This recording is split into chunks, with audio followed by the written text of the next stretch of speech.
మెంతికూర చికెన్ తయారు చేద్దామనేసి మెంతికూరని ఒక కట్ట వరకు తీసుకుని ఆకులన్నీ కూడా తెంపేసి ఒక 2-3 సార్లు బాగా వాష్ చేసేసి పక్కన పెట్టేసుకున్నాను.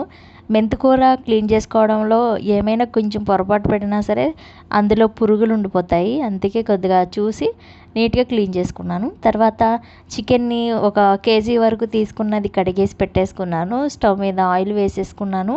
2 టేబుల్ స్పూన్స్ వేసుకున్నాను. ఈ ఆయిల్ కొద్దిగా హీట్ ఎక్కిన తర్వాత చిన్నగా తరిగి పెట్టుకున్న ఉల్లిపాయలను వేసేసి చక్కగా ఉప్పు కూడా వేసేసి దోరగా వేయించేసుకున్నాను. ఉప్పు వేయడం వల్ల తెలుసు కదా, మంచిగా ఉల్లిపాయలు చక్కగా మగ్గుతాయి. ఇలా ఉల్లిపాయలు చక్కగా మగ్గిన తర్వాత ఇందులోకి నేను చికెన్ వేసుకుంటాను. అంతకన్నా ముందు అల్లం వెల్లుల్లి పేస్ట్ వేసేసి ఫ్రై చేసుకుంటాను. ఇది ఇంట్లోనే హోమ్మేడ్.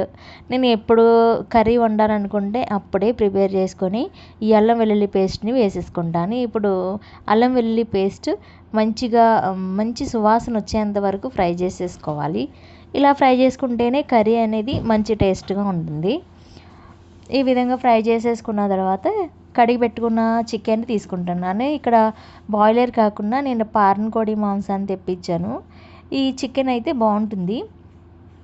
ఈ చికెన్ వేసేసి ఈ చికెను బాగా కలిపేసుకున్న తర్వాత దీనిలోంచి ఆయిల్ అంతా సెపరేట్ అయ్యేంత వరకు కూడా ఈ చికెన్ని ఈ విధంగానే మగ్గించుకోవాలి. నేను మామూలుగా నార్మల్ మూత పెట్టేసుకుని మగ్గించేసుకున్నాను.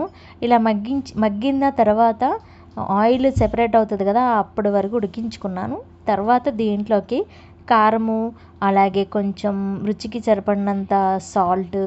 కారం అనేది మనం తీసుకునే మిరపకాయలు ఘాటుగా ఉన్నాయా లేదా రంగు ఎక్కువగా ఉన్నాయా అన్న దాన్ని బట్టి కూరలోకి ఎంత పడుతుందో అనేది కరెక్ట్గా చెప్పలేం. కొంతమంది అయితే స్పైసీగా తింటారు, కొంతమంది అయితే స్పైసీ తక్కువగా తింటారు. ఆ విధంగా వారు వండుకునే దాన్ని బట్టి కారాన్ని యాడ్ చేసుకోవచ్చు. నేను ఇక్కడ పచ్చిమిర్చి కూడా యాడ్ చేసుకుని బాగా కలిపేసుకుని ఇప్పుడు ఇందులోకి వాటర్ని యాడ్ చేసుకుంటాను. పారిన కోడి కొంచెం ఎక్కువసేపు ఉడికితేనే టేస్ట్ ఉంటుంది. నేను విజిల్స్ వేస్తాను కాబట్టి కొంచెం తక్కువగానే వాటర్ వేసాను.